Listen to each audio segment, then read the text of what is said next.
Halo, saya Edwin Tarigan. Saya dari Pendidikan Jasmani, Kesehatan, dan Rekreasi kelas C, Angkatan 2021 di Unimed. Saya akan menjelaskan sedikit tentang perkembangan peserta didik. Pertama, saya akan membahas dari deskripsi perkembangan peserta didik itu sendiri. Perkembangan adalah bertambah kemampuan atau skill dalam struktur dan fungsi tubuh yang lebih kompleks dalam pola teratur dan dapat diramalkan sebagai hasil proses pematangan. Perkembangan menyangkut adanya proses pematangan sel-sel tubuh, jaringan tubuh, organ-organ, dan sistem organ yang berkembang dengan menurut caranya sehingga dapat memenuhi fungsinya. Peserta didik adalah anggota masyarakat yang berusaha mengembangkan potensi diri melalui proses pembelajaran pada jalur pendidikan baik pendidikan informal, pendidikan formal maupun pendidikan non-formal pada jenjang pendidikan dan jenis pendidikan tertentu. Jadi, dapat diambil kesimpulan bahwa perkembangan peserta didik adalah bertambahnya kemampuan atau skill yang dialami oleh anggota masyarakat yang sedang mengembangkan potensi dirinya pada jalur pendidikan. Sekarang kita masuk ke prinsipnya. Harlock menyatakan prinsip perkembangan ada 9. Yang pertama, dasar-dasar permulaan adalah sikap kritis. Prinsip pertama dalam perkembangan adalah sikap kritis. Kritis merupakan salah satu sikap yang harus dimiliki oleh kebanyakan orang, di mana berpikir kritis merupakan sebuah cara yang sangat baik untuk bisa menganalisis sebuah ide berdasarkan penalaran logis. Yang kedua, peran kematangan yang belajar. Kematangan adalah terbukanya karakteristik yang secara potensial sudah ada pada individu yang berasal dari warisan genetik individu. Belajar adalah perkembangan yang berasal dari latihan dan usaha. Melalui belajar ini, anak-anak memperoleh kemampuan. Hubungan antara kematangan dan hasil belajar dapat dilihat dalam fungsi hasil seperti menulis, mengemudi, atau bentuk keterampilan lainnya. Yang ketiga, mengikuti pola tertentu yang dapat diramalkan.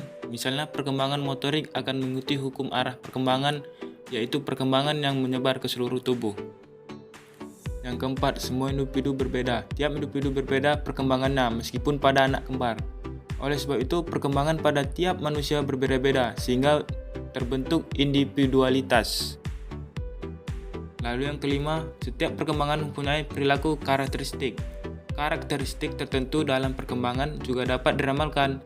Ini berlaku baik untuk perkembangan fisik maupun mental. Yang keenam, setiap tahap perkembangan mempunyai risiko. Beberapa hal yang dapat menyebabkannya antara lain dari lingkungan anak itu sendiri.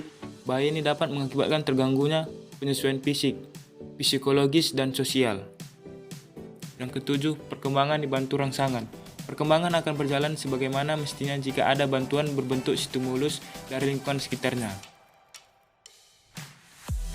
Kedelapan, perkembangan dipengaruhi perubahan budaya. Kebudayaan mempengaruhi perkembangan sikap dan fisik anak. 9. Harapan sosial pada setiap tahap perkembangan. Orang tua dan masyarakat memiliki harapan tertentu pada tiap tahap perkembangan anak. Jika tahap itu tercapai, maka orang tua atau masyarakat akan terhindari dari rasa gelisah. Sekarang kita lanjut ke aspek-aspek perkembangan peserta didik. Yang pertama, perkembangan kognitif, yaitu semua proses psikologis yang berkaitan bagaimana individu mempelajari dan memikirkan lingkungannya. Yang kedua, perkembangan fisik, yaitu pertumbuhan struktur tubuh manusia yang terjadi sejak dalam kandungan hingga ia dewasa. Yang ketiga, perkembangan psikomotorik. Motorik merupakan perkembangan pengendalian gerakan tubuh melalui kegiatan yang terkoordinir antara susunan saraf, otak, otot, dan lainnya. Yang keempat, perkembangan moral. Moral dapat diartikan sebagai ajaran kesusilaan. Peranan lingkungan, terutama lingkungan keluarga, sangat dominan bagi perkembangan aspek ini. Yang kelima, perkembangan emosional. Emosi adalah setiap keadaan pada diri seseorang dan berhubungan dengan kondisi efektifnya dengan tingkatan yang lemah maupun yang kuat. Yang keenam, perkembangan sosial. Perkembangan sosial dapat diartikan sebagai proses belajar untuk menyesuaikan diri terhadap norma-norma kelompok, moral, dan tradisi meleburkan diri menjadi satu kesatuan. Dan yang terakhir, perkembangan bahasa. Perkembangan kemampuan berbahasa juga berhubungan erat dan saling menunjang dengan perkembangan kemampuan sosial. Sekarang kita lanjut ke tahapan perkembangan peserta didik. Tahap-tahap perkembangan manusia menurut para psikologi berbeda-beda, tergantung pandangan mereka tentang teori perkembangan. Di sini saya mengangkat dan menutursalkan ada 4 tahap. Yang pertama, masa bayi, masa kanak-kanak awal, masa kanak-kanak akhir, masa dewasa. Cukup sekian pembahasan dari saya, kurang dan lebihnya saya mohon maaf. See you.